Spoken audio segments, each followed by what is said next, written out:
Hora H do Agro. Oferecimento Ihara. Agricultura é a nossa vida. Ihara. Consórcio Magi, Volkswagen Caminhões e Ônibus.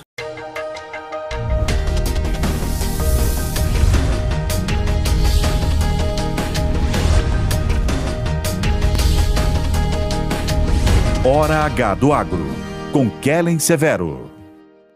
Olá, sejam muito bem-vindos ao Hora H do Agro e hoje uma edição especial. Donald Trump tomou posse como novo presidente dos Estados Unidos e nesta edição o Hora H do Agro vai analisar os primeiros anúncios e as expectativas das novas medidas já para os próximos dias.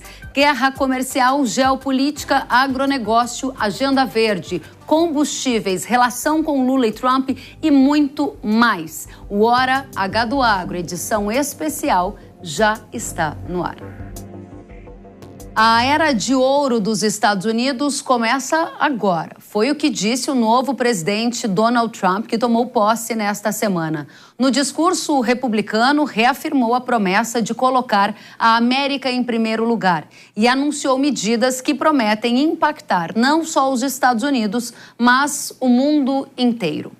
Alguns atos presidenciais já foram publicados pelo governo de Trump. Entre eles, o congelamento temporário de contratação de civis, a redução de custos e eliminação de regulamentações, a retirada dos Estados Unidos do Acordo de Paris e a revisão de políticas climáticas, a criação de nova política comercial, a declaração de emergência energética e a criação de política externa que defenda os interesses essenciais dos Estados Unidos. A criação de um departamento de eficiência governamental também foi apresentada.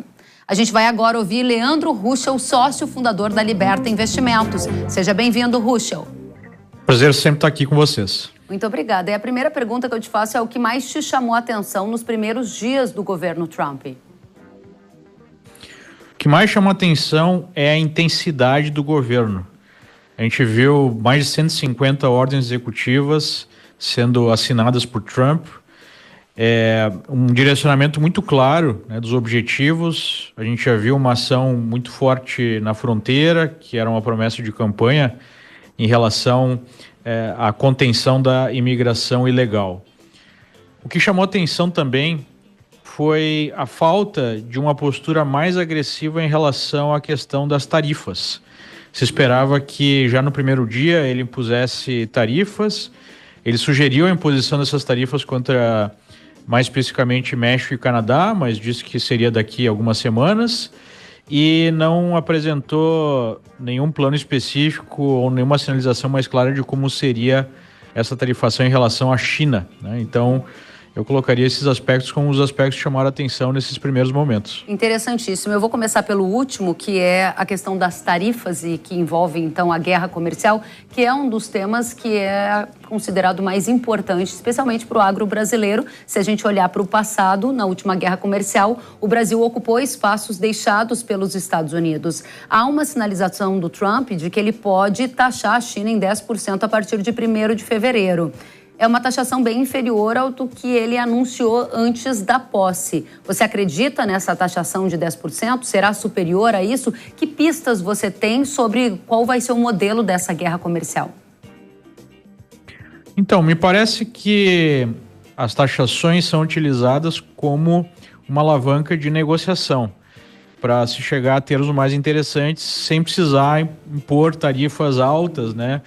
E me parece que esse é o caminho em relação à China. Então, do ponto de vista do agro brasileiro, eu creio que tem aí dois caminhos bem diferentes que podem ser seguidos pelo governo americano.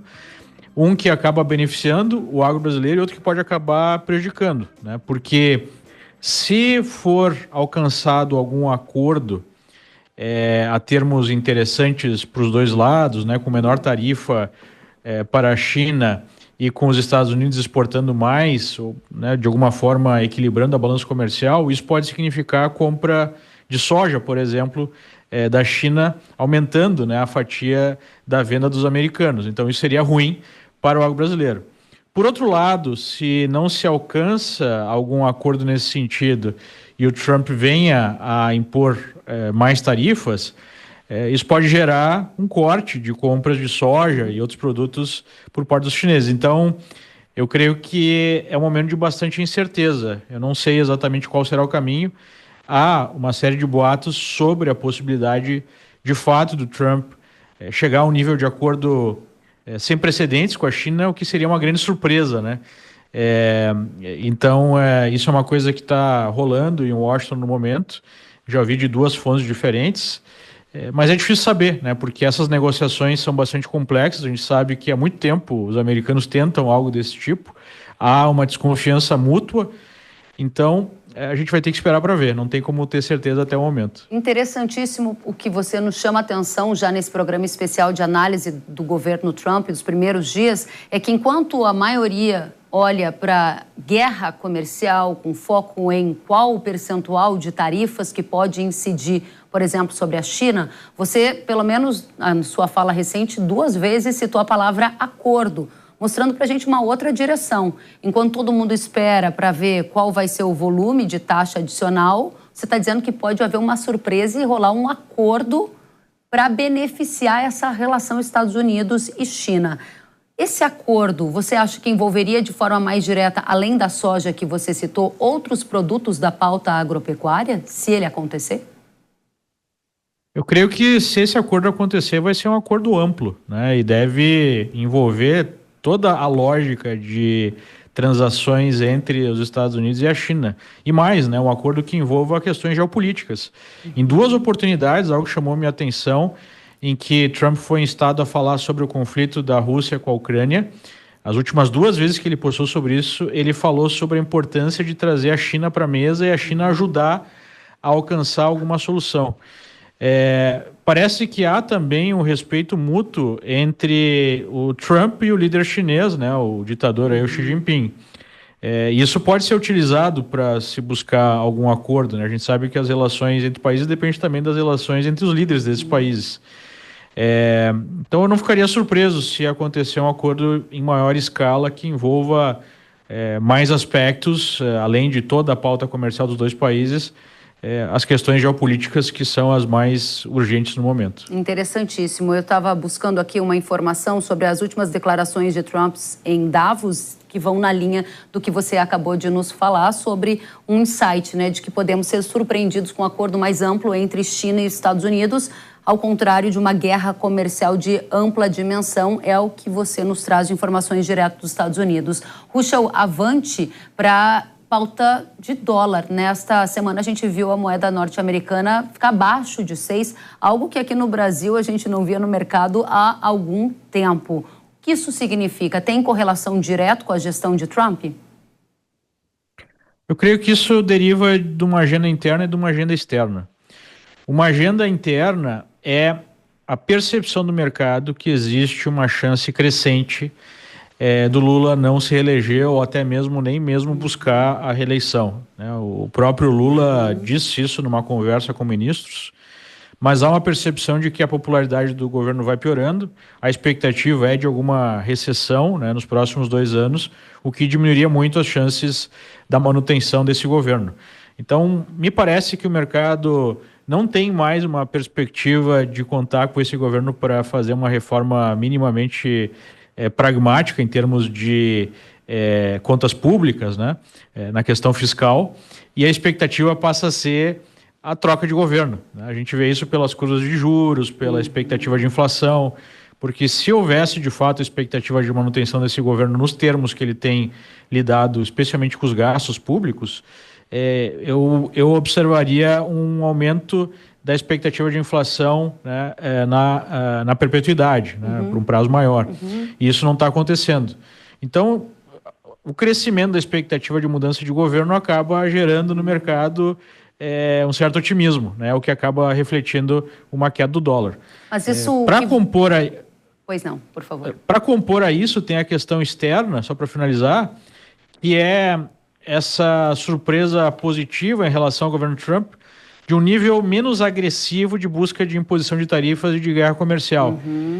Como o dólar havia se valorizado muito, não só, né, contra o real, mas contra várias outras moedas, apesar do real ter sofrido mais por questões domésticas, isso acaba gerando uma certa movimentação contrária, né, uma certa realização de lucros nesse trade aí a favor do dólar, que acaba ajudando a valorizar um pouco o real, né? Então, acho que esses são os dois principais fatores. Você colocou fator externo, fator interno, e aí a minha pergunta ainda sobre fator interno relacionado a dólar nessa nova era Trump, você diz que o mercado já sinaliza para uma eventual descontinuidade da gestão PT no Brasil para as próximas eleições. Mas antes de melhorar, não vai piorar muito? O dólar não deveria então continuar acima de 6? Então, o mercado ele vai precificando curto prazo e longo prazo, né? É claro que no curto prazo o grande stress veio, digamos assim, do desmonte de apostas de que poderia haver alguma reforma fiscal mais profunda. Aí veio aquela declaração do Haddad, né, de que iria, na verdade, se cortar imposto de renda para quem ganha menos de R$5.000, e aí o mercado percebeu que, de fato, o governo vai apostar todas as fichas numa agenda fiscal eleitoreira, né? Isso gerou aquele spike do dólar, mas o mercado vai também precificando as expectativas de longo prazo. Então, já está no preço, na minha opinião, uma situação da maneira que ela se apresenta, né? O que vai fazer preço agora é uma mudança de expectativa. O que seria uma grande surpresa, por exemplo, seria o governo entregar um corte de gastos mais profundo, que ninguém acredita, né? Mas seria uma surpresa e poderia fazer o real se valorizar. Outra surpresa que seria muito positiva, essa externa, seria, por exemplo, isso que a gente estava especulando aqui, de um possível acordo que ninguém esperaria, né, entre China e Estados Unidos. Então o mercado vai precificando conforme as novas informações vão chegando. Mas sim, né, a sua perspectiva está correta. Acho que no mercado também é considerado como certo que a economia brasileira vai pelo menos desacelerar nos próximos 2 anos. Muito bem. E a possibilidade até de vir alguma recessão dependendo do cenário externo. Leandro Ruschel, muito obrigada por abrir essa edição especial do Hora H do Agro, direto dos Estados Unidos, analisando a nova era Trump. Leandro Ruschel, que é sócio fundador da Liberta Investimentos, nosso convidado para voltar mais vezes. Até a próxima. Muito obrigado pelo convite. Até a próxima. Tchau, tchau. Tchau, tchau. Ainda no dia da posse, a Casa Branca publicou um documento revelando as bases da nova política comercial dos Estados Unidos. A medida prevê, por exemplo, um levantamento sobre países que possuem um comércio desequilibrado com os Estados Unidos ou que realizem práticas comerciais consideradas desleais. Para quem nos assiste pela TV, está prevista a revisão do Acordo Estados Unidos, México e Canadá, a análise de práticas de parcerias comerciais sobre taxas de câmbio, a revisão de acordos comerciais e setoriais bilaterais, a criação de acordos bilaterais para acesso ao mercado agro-americano, a revisão de políticas antidumping e a revisão de acordos comerciais com a China, com possível aplicação de tarifas. Já para outra tela, a gente fez um levantamento sobre os países que o Trump disse que vai taxar. Veja aqui, para a China, ele citou tarifas de 10% para 1º de fevereiro. Para México e Canadá, as taxas poderiam começar a partir de 25% também em 1º de fevereiro. O Trump citou tarifas sobre a União Europeia, mas não disse qual seria o percentual e a data de início desta medida. E vamos ouvir agora Marcos Yankee, coordenador do INSPER Agro Global. Yankee, seja muito bem-vindo ao Jovem Pan News. É um prazer estar com vocês, Kellen, e acho que principalmente nesse momento que não é só uma mudança de governo, mas uma mudança de regime internacional, né? O que está acontecendo aí é algo completamente inédito, onde os Estados Unidos mexem com tarifas, a revelia das regras internacionais e tudo mais. E eu acho que é realmente algo muito importante que está acontecendo para a gente analisar aqui. Interessante. Vamos começar já com as análises que competem diretamente ao agro, ou seja, impactos mais diretamente relacionados na parte de tarifas, a chamada guerra comercial. A nova era de tarifas de Trump vai começar, minha pergunta é essa para você, vai ter mais tarifa contra a China mesmo? Ele falou em 10% a partir de 1º de fevereiro, foi uma fala, não é um anúncio oficial ainda. Qual vai ser a marca dessa nova guerra comercial na sua avaliação? Eu acho que a tendência é que ele faça um aumento tarifário que talvez seja o maior desde 1930, né? Naquela época, no período entre guerras, teve o Smoot-Hawley Act, quando os americanos levaram as suas tarifas, na ocasião, de 25% para 50%. E agora nós estamos vendo ele falar de valores dessa mesma ordem. Isso não tinha acontecido nos últimos anos. E, obviamente, pelo que se sabe até aqui, seriam tarifas dirigidas a países, né? E seriam across the board, para todos os produtos, né? E ele escolheu o Canadá, o México e a China para começar, né? Obviamente que Canadá e México, né, tem muito a ver com uma negociação que ele quer fazer ali em relação a migrantes, em relação a empresas, etc. Afeta menos o Brasil, porque é uma relação que já existe muito forte de comércio entre esses três países, mas realmente vai ser bem complicado o que pode acontecer com a América do Norte e com os tratados que foram feitos historicamente entre esses países. A China é que nos interessa mais, né? E no caso da China, da outra vez, entre 2017 e 2021, o Brasil saiu ganhando, porque os americanos aumentaram as suas tarifas, a China retaliou, inclusive sobre produtos agrícolas, e aí o Brasil se tornou o maior exportador para a China, né? E somos assim desde aquela época. Hoje a gente exporta quase o dobro do que os Estados Unidos exportam para a China. Então, se tiver um aumento bilateral dessas tarifas atingindo o agro, isso pode ser um novo ciclo de expansão. Eu não vejo tanto na soja, né, porque eu acho que a soja hoje já tem um equilíbrio muito favorável ao Brasil, mas pode beneficiar o milho, pode beneficiar carnes, pode beneficiar algodão e outros produtos, né? E vamos ver o que vai acontecer. Mas o que eu fico muito assustado é que é um processo agora que atinge muitos outros países e pode virar uma nova espiral de protecionismo pelo mundo afora, e isso não é desejável. Muito bem. Se a gente tiver aumentos das tarifas em todas as áreas, isso é muito ruim para o mundo. Perfeito. Aqui, voltando a alguns pontos, Ian, a gente está fazendo uma edição especial, ouvindo diferentes ideias, vozes, e cabe aqui um questionamento a você. Você disse que a sua expectativa é que essa guerra comercial possa atingir patamares de tarifas, pelo menos semelhantes à década de 30, seriam os maiores, entre os maiores da história dos Estados Unidos. Sob efeito colateral, a gente teria uma expansão potencial de exportações do agro do Brasil para a China, para milho, para carnes, para algodão. Vou colocar uma reflexão para a gente na mesa. O profissional que nos antecedeu, Ruschel, que fica nos Estados Unidos, disse que ouviu de duas fontes em Washington que há um caminho para a tentativa de um acordo entre China e Estados Unidos, o que seria completamente contrário daquilo que a maioria está esperando, que seria uma guerra comercial mais intensa. Isso faz sentido na sua avaliação? Bom, eu acho que, em primeiro lugar, realmente é uma mudança muito grande dos Estados Unidos, como você disse. Nos anos 30 teve essa espiral protecionista, depois os americanos ficaram extremamente liberais, reduziram muito as suas tarifas e agora voltam a patamares históricos. Esse é um risco global.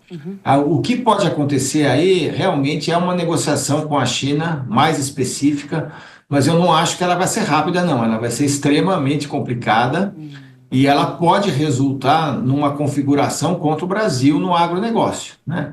Porque, obviamente, que se essa guerra comercial se recrudesce e afeta o comércio lá dos dois países, e os dois países caminham para um acordo comercial, um grande acordão, esse acordão pode levar à abertura de produtos americanos para a China, né? Então, eu fico bastante preocupado, porque eu acho que acordos comerciais discricionários contra outros países é algo que a legislação atual lá da OMC não permite, né, que sejam feitos. Mas o Trump está inaugurando um monte de coisa que ninguém nunca tinha falado antes, né? Ele tem falado de cotas, ele tem falado de um acordo específico com a Argentina, né? Então tem um monte de coisa aí que está acontecendo nesse momento que são novidades, né? Controle de volume, setores estratégicos que seriam mais protegidos, barganhas, reciprocidade, são coisas que ferem as regras internacionais que foram criadas desde 1947, com o antigo acordo do GATT, depois virou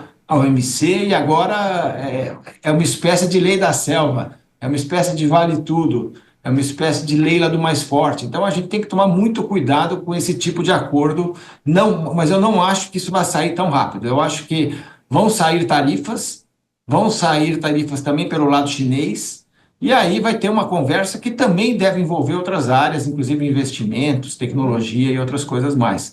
Não é um negócio simples, é um mundo completamente diferente do que a gente tinha até agora, Kelly. Interessante. Vou resgatar algo que você disse sobre um eventual acordo, uma aproximação entre Estados Unidos e China, depois de algumas etapas de guerra comercial, que poderiam prejudicar o agro se esse estreitamento de relação acontecer. E aí você foi adiante e disse, também ouviu Trump falando sobre uma aproximação com a Argentina. E, de fato, o presidente da Argentina, o Javier Milei, disse que ele poderia tirar a Argentina do Mercosul se fosse necessário para fechar um acordo bilateral com os Estados Unidos. Nesta nova era que estamos iniciando, a ideologia vai ser um fator para aproximar países comercialmente? O que quer dizer? Estados Unidos mais próximo da Argentina, que é um competidor do agro brasileiro, e Estados Unidos mais distante do Brasil em função da ideologia do Trump ser muito diferente da ideologia do presidente Lula?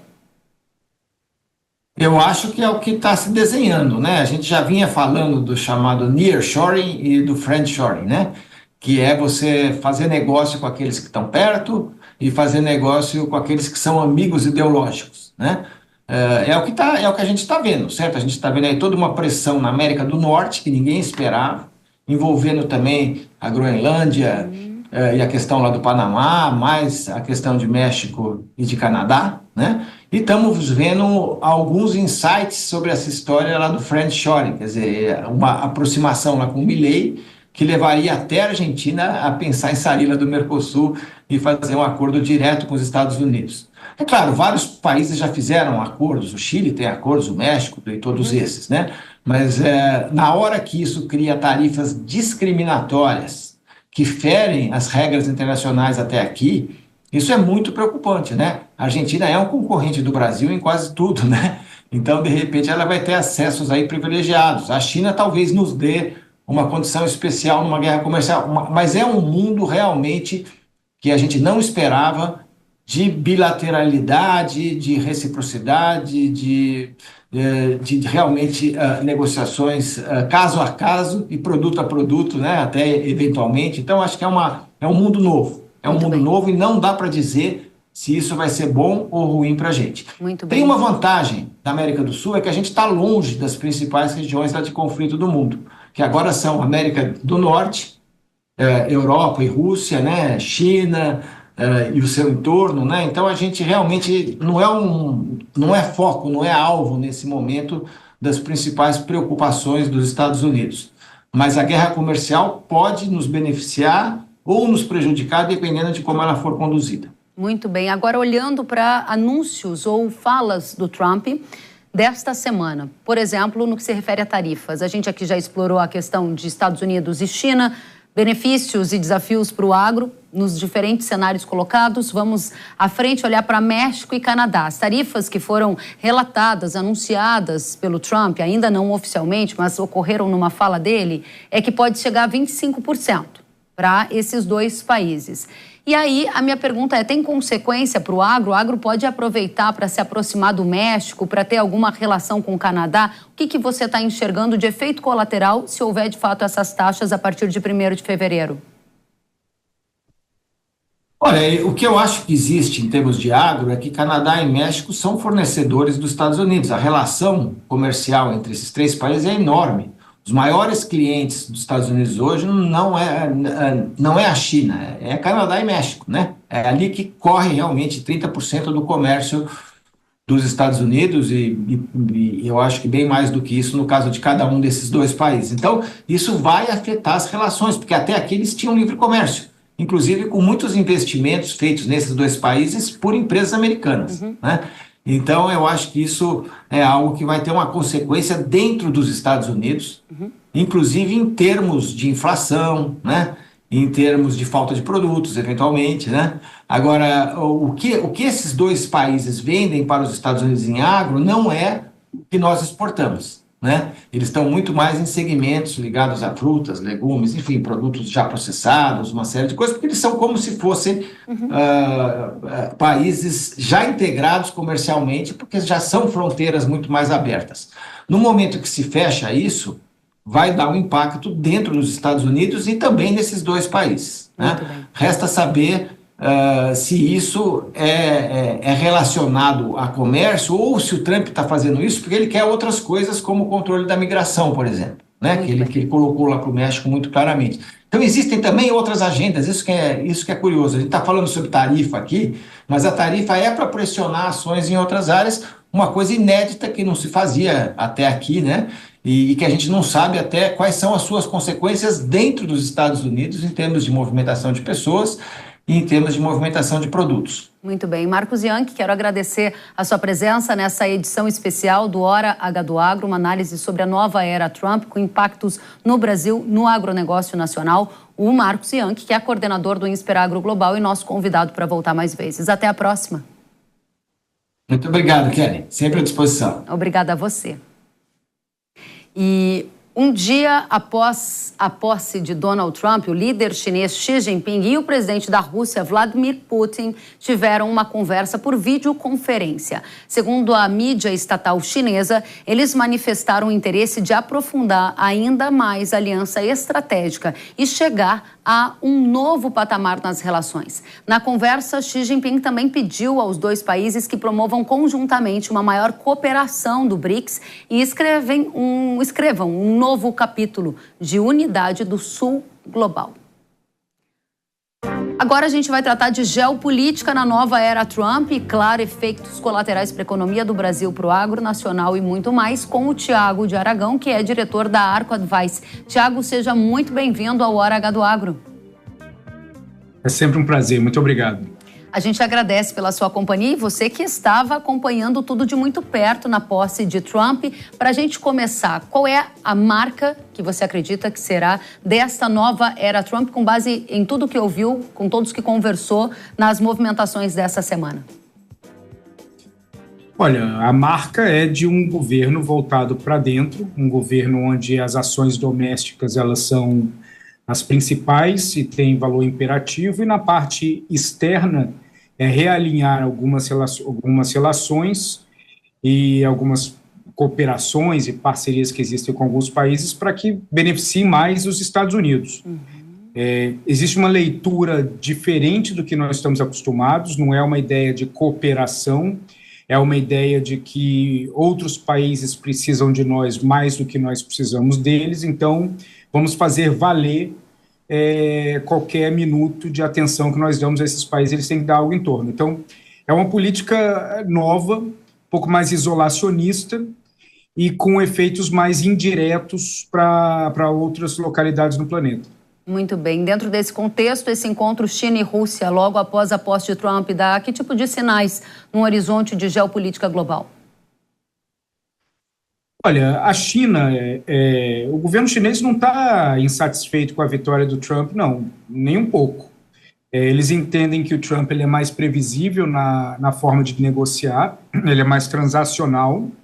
Ao mesmo tempo, o Trump ele enfraquece os próprios aliados, Japão, a União Europeia, o Reino Unido, onde ele argumenta que esses países têm que, algumas vezes, no caso do Japão, até pagar pela presença americana lá.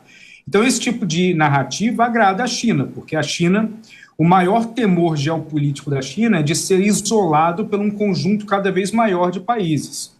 Se o presidente americano ele cria uma situação que não garante essa unidade ou essa aliança e deixa cada país mais ou menos por si só, isso agrada a China. Então, geopoliticamente, a China entende que a situação com os Estados Unidos pode ficar mais complexa, mas a situação da China perante o resto do mundo pode ficar mais simplificada.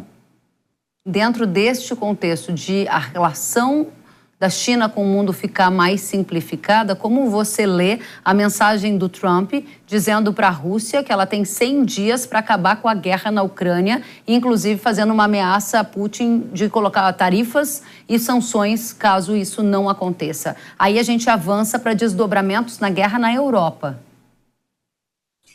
Olha, esse tipo de anúncio não resolve muita coisa.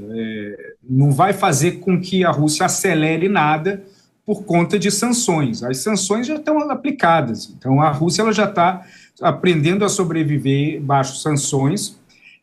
quando ela aumenta o relacionamento com a China, que acaba compensando várias sanções, esse tipo de pressão do Trump tem um impacto zero.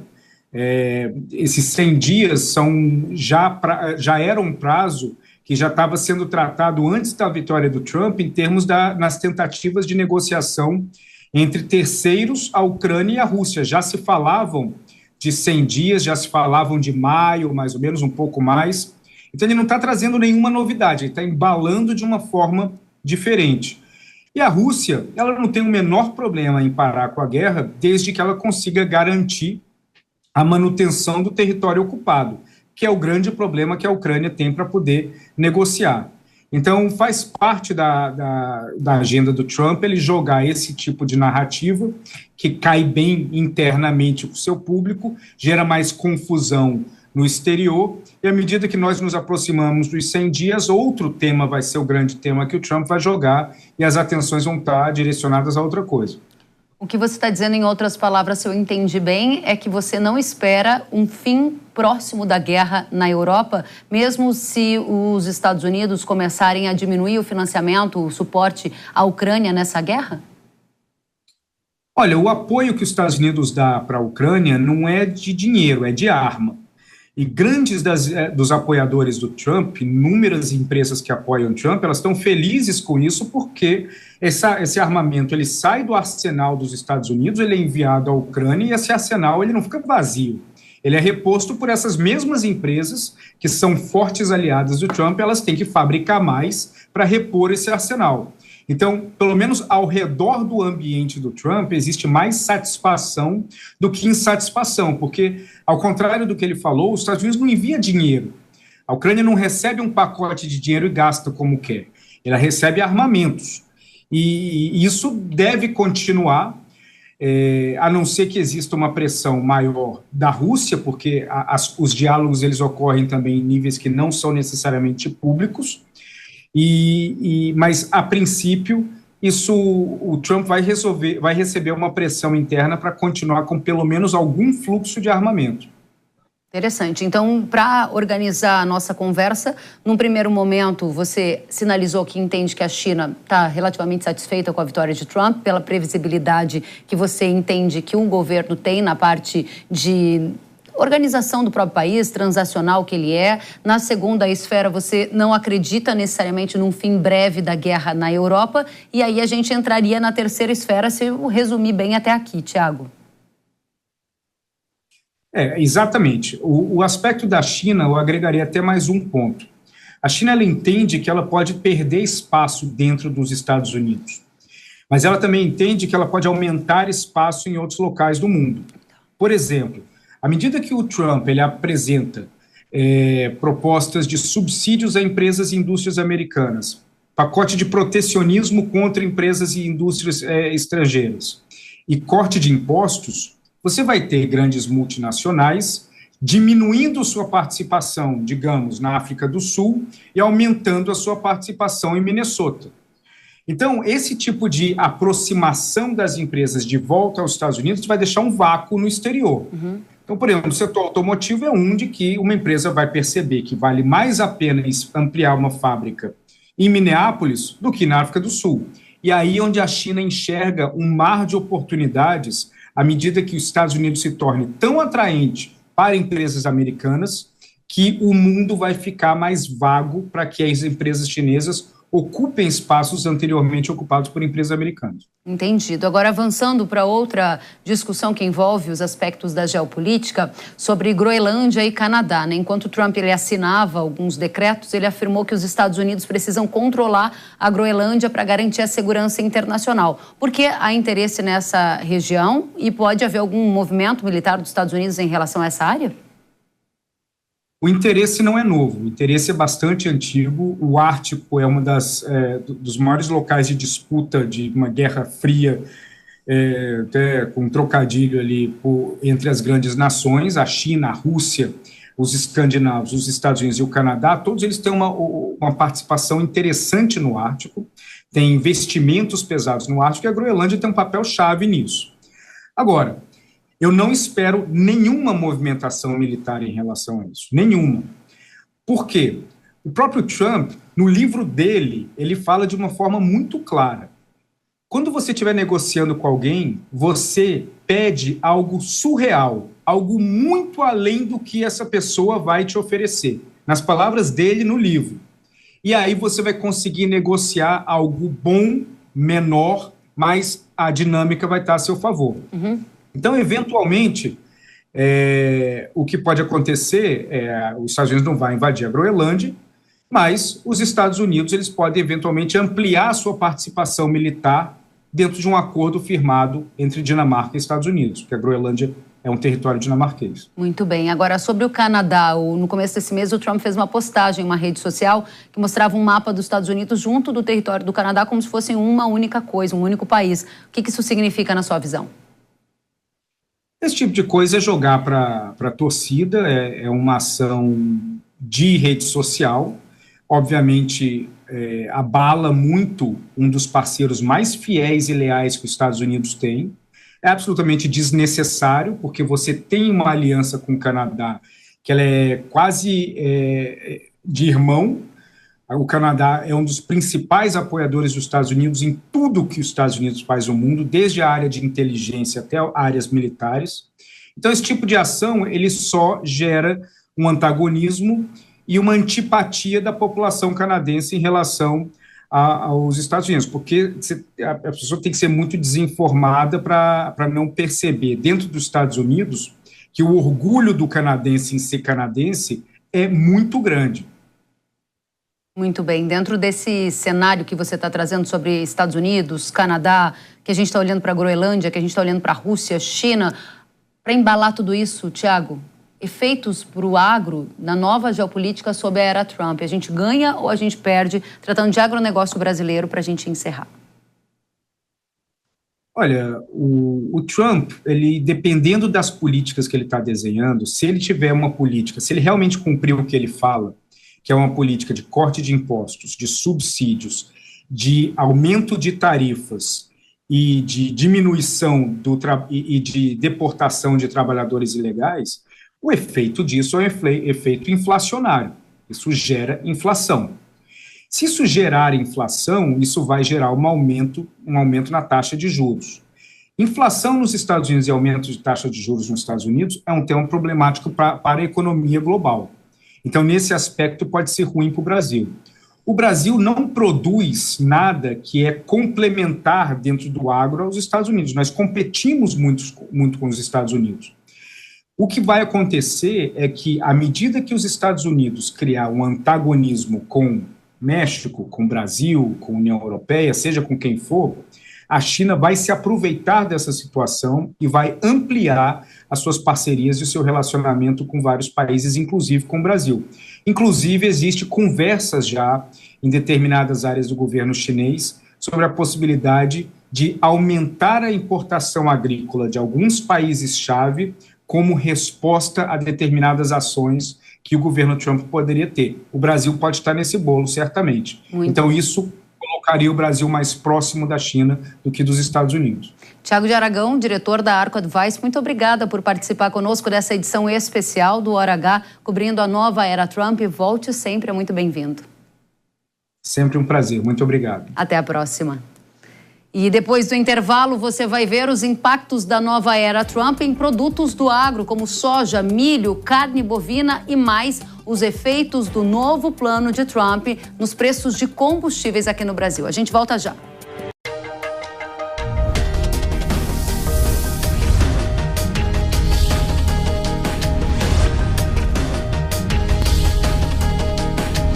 Hora H do Agro, com Kellen Severo.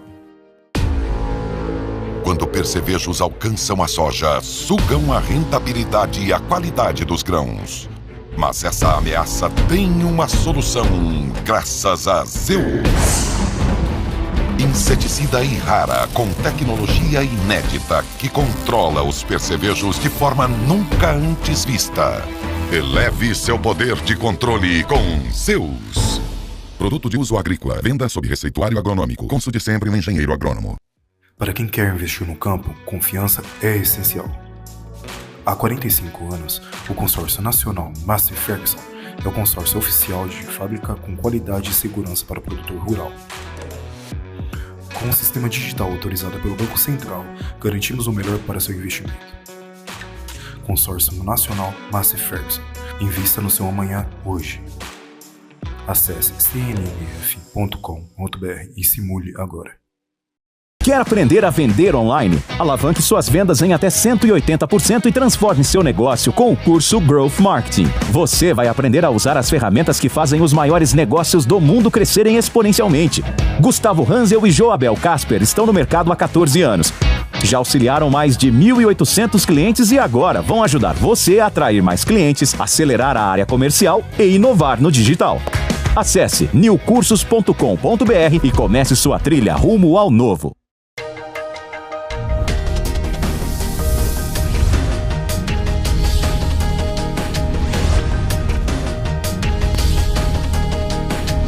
Hora H do Agro, com Kellen Severo. Estamos de volta com Hora H do Agro aqui na Jovem Pan News. Um levantamento realizado pelo Departamento de Agricultura dos Estados Unidos revelou quais produtos do agro norte-americano tiveram a maior perda de valor exportado para a China por conta da guerra comercial travada entre os países no primeiro mandato de Trump, lá na época de 2018. A soja foi o principal produto agro que colaborou com essa perda de valor exportado, representando mais de 70%. Depois aparece o sorgo e, na sequência, produtos como carne suína, frutas, lácteos, além de uma série de outros produtos. Vai lembrar que naquela época, Trump havia realizado uma série de taxações sobre os produtos chineses e, como resposta, a China retaliou os Estados Unidos aplicando tarifas sobre produtos do agro norte-americano. O resultado foi uma oportunidade para o agro brasileiro, que acabou exportando muito mais soja para a China, por exemplo. Vamos saber o que vai acontecer a partir de agora para carne, para milho, para soja, com dois convidados que entendem muito do agro brasileiro. O Ale Delara, que é diretor da Paine Agronegócio, e o César de Castro, consultor agro do Itaú BBA. Sejam muito bem-vindos. Ale, eu começo com você. Em uma nova guerra comercial com a retaliação da China sobre produtos dos Estados Unidos, a soja brasileira vai ser a maior beneficiada novamente? Seja bem-vindo. Obrigado pelo convite novamente. Prazer, César. Eu acredito que sim, o Brasil ele pode ter uma vantagem nessas exportações de soja para a China agora, se eventualmente a guerra comercial se acirrar. Porém, no primeiro dia do mandato do Trump, assim que ele assumiu a cadeira da Casa Branca, ele não indicou nenhuma tarifa, ele disse da possibilidade de tarifar a China a partir de fevereiro, e o que me chamou mais atenção foi o pedido dele para a equipe comercial fazer um levantamento sobre o déficit com os países da balança comercial norte-americana e uma revisão na fase 1 do acordo comercial celebrado em 2020. E também diz que fará uma viagem para a China dentro dos 100 primeiros dias do seu mandato. Então isso mostra que essa guerra comercial pode não acontecer e até pelo contrário, podem chegar a um acordo aumentando as exportações norte-americanas. Então o Brasil sim pode ter um benefício se a guerra comercial se acentuar, mas eu teria uma luz amarela levantada nesse momento. Interessantíssimo, porque esse é um tema que apareceu ao longo dessa edição. A chance de uma cooperação e um acordo entre China e Estados Unidos, muito na contramão de uma intensificação de uma guerra comercial. Itaú acredita que a história não vai se repetir, César, de que a gente não vai ter uma nova rodada de guerra comercial que favoreça exportações de soja para a China? Soja do Brasil. Exatamente, Kellen. Nossa opinião é que a história de 2018 não se repetirá. Isso porque, basicamente, hoje a China está muito mais relacionada com o Brasil na compra de soja do que era naquela ocasião.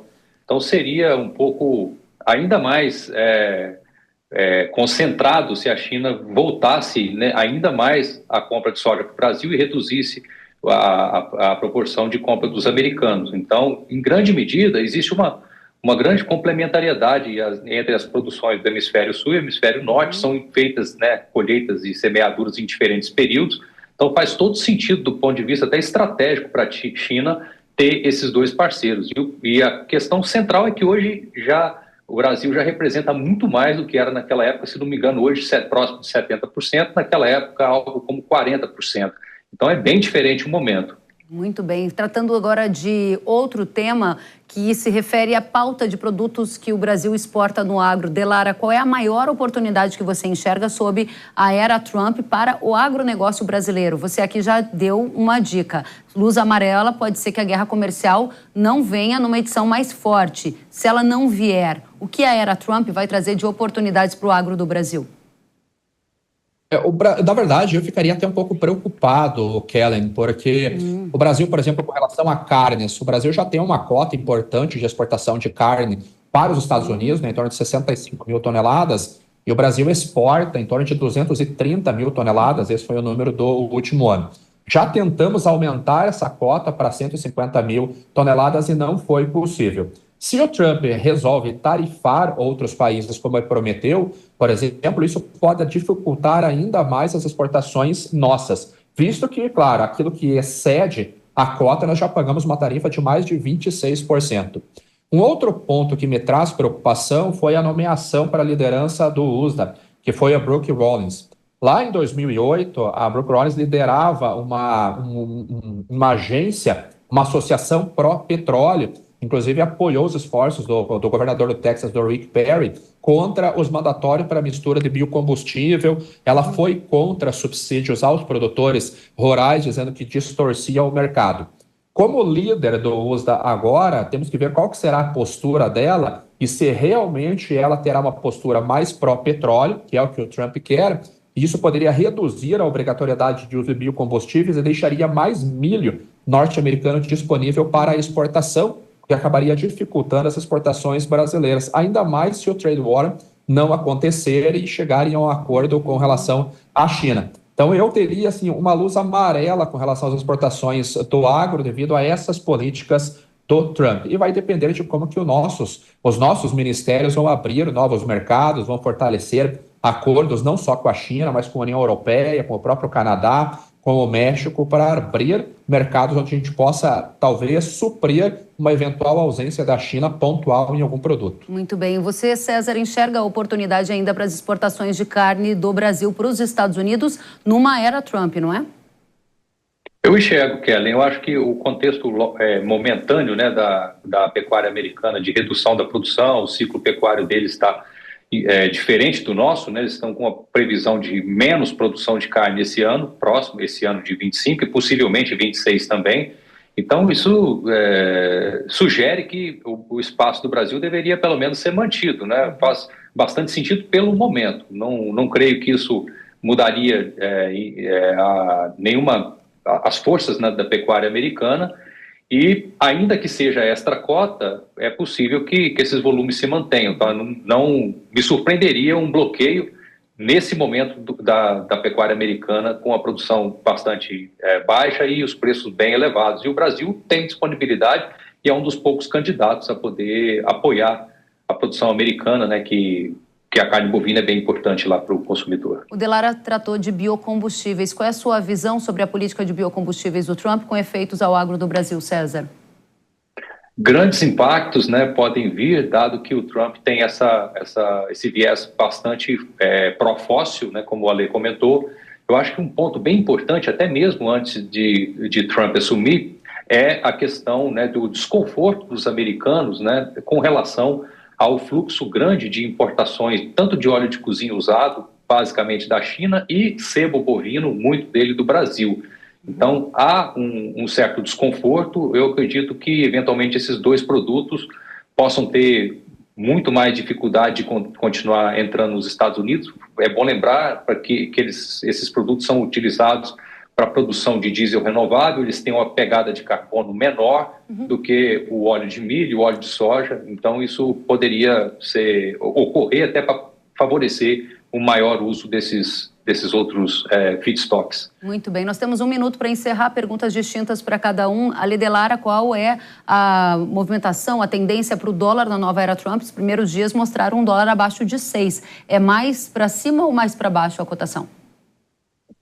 Nós vamos olhar o histórico da campanha lá de 2016 e o que aconteceu quando ele assumiu em 2017, seria um dólar para baixo, né? Ele deixaria o risco para trás e começaria a trabalhar dentro dos fundamentos. Agora temos que ver quais serão as medidas com o Trump ou qual será a pressão que ele pode exercer sobre o Fed com relação a juros, porque pelo menos na declaração hoje lá em Davos ele diz que exigirá que os bancos centrais, não só nos Estados Unidos, mas no mundo, baixem juros. Isso certamente aumenta o risco, mas a princípio, seguindo o que aconteceu em 2017, deve ser para baixo agora no curto prazo. Muito bem. César, café é um dos principais produtos na pauta exportadora do Brasil para os Estados Unidos. Muda algo? Acredito que não. O café também é um caso complicado esse ano, uma produção menor de café arábica que nós vamos ter. Os Estados Unidos são um grande consumidor e são também um destino que não produz. Então, eu acredito que talvez um dos últimos produtos a sofrer algum tipo de tarifa seria o café. Tá bem improvável. Muito bem. Ale Delara, César, que bacana ter essa conversa com vocês. Voltem sempre. Ale Delara, que é diretor da Paine Agronegócio, César de Castro, consultor agro do Itaú BBA. Até a próxima. Obrigada. Tchau. Até mais. Obrigado, Ken. E uma das primeiras ações de Donald Trump, agora presidente dos Estados Unidos, após a posse, foi uma declaração de uma emergência nacional energética. Ele prometeu elevar a quantidade de petróleo e gás produzido no país e disse que os Estados Unidos vão elevar a quantidade de energia exportada ao mundo. Depois do discurso, o petróleo reagiu, o preço da commodity no mercado internacional fechou o dia em queda e isso, claro, traz repercussões também para o mercado aqui no Brasil. Para o Brasil e para o agro, esse tema importa, já que os Estados Unidos estão entre os principais fornecedores de combustível ao Brasil. Veja só, no caso da gasolina, os norte-americanos são o nosso quarto principal fornecedor, com 8,4% do mercado. Já no diesel, os Estados Unidos são o nosso segundo principal fornecedor, com 16,8% de participação no nosso mercado, ou seja, petróleo importa para a gente e nós vamos tratar desse tema agora mesmo. O Pedro Rodrigues é diretor do Centro Brasileiro de Infraestrutura e está conosco para dizer se a gente vai ter diesel e gasolina mais baixo ou mais alto na nova era Trump. Pedro, seja muito bem-vindo à Hora H do Agro. Olá, Kelly, é um prazer falar com vocês com Hora H do Agro. Obrigada a você e a pergunta é essa. Trump tem dado sinalizações de que quer aumentar a produção de petróleo, fazer acordo com a OPEP para diminuir o preço do petróleo. Isso significa que o diesel e a gasolina no Brasil vão ficar mais barato a partir de 25? Olha, Kelly, se a gente pegar todas as medidas, né, até agora anunciadas, inclusive os discursos, né, de campanha do presidente Donald Trump, ele tem uma política, como você até colocou com os convidados anteriores, de tarifação de produtos, né, que entram nos Estados Unidos. E essa tarifação, junto com o problema da imigração e as medidas com a imigração, são medidas inflacionárias para a economia americana. Porém, né, ao contrário, ele quer incentivar, né, a produção de petróleo, tornando o barril do petróleo mais barato, não só para os americanos, mas para o mercado global, medida contrária do que aconteceu no governo de Joe Biden, quando a produção de petróleo americana foi diminuída, ou seja, foi proibido explorar petróleo em terras federais e por aí vai, além de subsídios que o Joe Biden concedeu para as energias renováveis. O Trump é o contrário, ele quer botar energia barata para os Estados Unidos. Energia barata significa mais petróleo. Porém, os Estados Unidos ele é grande produtor de petróleo. Então, se essa produção aumenta, ele tem sim a capacidade de baixar o preço do petróleo também no mercado global. E nesse sentido, o preço de petróleo mais barato significa, por uma variável, combustíveis mais baratos no Brasil. Porém, outra variável dos preços dos combustíveis, isso aqui é muito relevante, é o câmbio. Então, apesar do barril do petróleo ter uma tendência de queda nesse médio prazo por essas políticas do Donald Trump, a gente tem que olhar como a nossa moeda vai se comportar. Nesse momento, a nossa moeda está mais, a volatilidade e a causa do aumento, ela é muito mais interna do que externa, né? O Brasil está aí enfrentando problemas fiscais que têm causado desconfiança dos investidores e afugenta, né, a moeda norte-americana do nosso país, levando o câmbio aí a 6 ou andando próximo ou mais de 6. Então, essa equação entre preço do barril do petróleo e câmbio é que vai determinar o preço dos combustíveis nessa nova era Trump. sabendo que, do ponto de vista de oferta, os Estados Unidos devem aumentar a oferta de petróleo no mercado global. Ou seja, do fator externo e da gestão Trump, o fator é baixista, petróleo para baixo, contribuiria para a gasolina e diesel mais baixo. No entanto, a política doméstica, que envolve a taxa de câmbio e também a decisão da Petrobras de seguir ou não as movimentações do mercado internacional, não permitem afirmar que gasolina e diesel vão ficar mais baratos, porque a gente não sabe como essas duas variáveis vão ser determinadas pelo governo do Brasil? Exatamente isso, Kelly. Tem uma questão muito importante que eu não mencionei, você acabou de colocar, que é a política de preços da Petrobras. A gente está colocando que no mercado internacional, baixa do preço do petróleo é um preço de combustível mais barato. Porém, a nova política de preço, chamado abrasileiramento do preço, não traz essa transparência. Então, o consumidor brasileiro ele não sabe quando a Petrobras vai baixar ou subir o preço do combustível. Nesse momento, por exemplo, a gente está falando que o combustível no Brasil está sendo vendido mais barato, com uma defasagem até bem alta, do que no mercado internacional. Então, como a gente não tem essa transparência, a companhia hoje, a Petrobras, que é o agente dominante na venda de derivados de petróleo no Brasil, não segue mais a tendência do mercado internacional, fica a interrogação, além do preço do câmbio, a interrogação de quando e como a companhia vai repassar possíveis aumentos ou quedas no preço do combustível no mercado internacional para o nosso mercado interno. Muito bem. Pedro Rodrigues, diretor do Centro Brasileiro de Infraestrutura, muito obrigada por estar conosco nesta edição especial do Hora H, avaliando a nova era Trump. Volte sempre. Obrigado, Kelly. É um prazer falar com vocês sempre. Igualmente, até a próxima. E agora eu tenho um recado para você. As plantas daninhas que crescem junto com o milho estão com os dias contados. Isso porque a mais moderna tecnologia de controle já está à disposição do seu milharal. O Sonda é o herbicida da Yara com selo HT, High Technology, que trouxe uma tecnologia inédita para os milharais brasileiros. Sonda HT combate com eficácia as principais daninhas do milho, como amendoim bravo, corda de viola, picão preto e trapoeraba, entre outros. E o melhor, não prejudica o milho por conta da seletividade. Essa solução é recomendada para o manejo das plantas daninhas em pós-emergência. Com efeito residual, o Sonda HT proporciona menor perda por lixiviação, além de ter uma fácil aplicação, sem precisar adicionar óleo. Conecte o seu milharal à evolução do controle de daninhas e delete a preocupação com a mato-competição aí da sua rotina. Saiba mais sobre Sonda HT no site yara.com.br ou no QR Code que está aparecendo na sua tela. O Hora H do Agro de hoje fica por aqui. Obrigada pela companhia. Até a próxima. Tchau.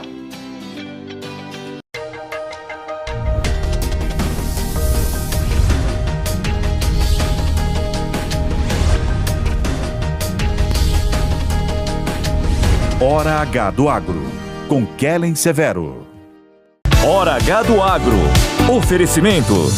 Yara, agricultura é a nossa vida. Yara.